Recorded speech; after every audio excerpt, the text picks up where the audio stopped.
మీకు తెలుసా పరిశుద్ధ గ్రంథంలో యావత్తు అనే మాట ఒక 5 సన్నివేశాలు మీతో పంచుకుంటాను.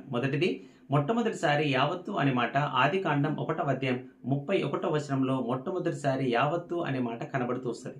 పాత నిబంధనలో చివరిసారి యెహెజ్కేలు గ్రంథం 36వ అధ్యాయం 25వ వచనంలో చివరిసారి కనబడుతది.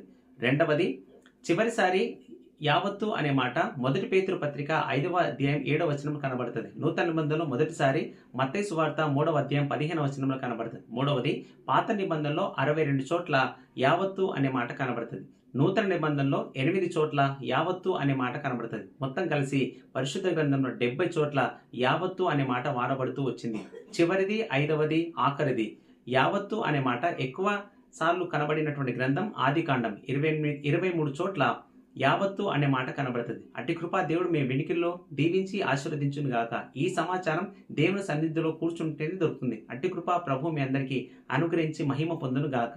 ఆమేన్.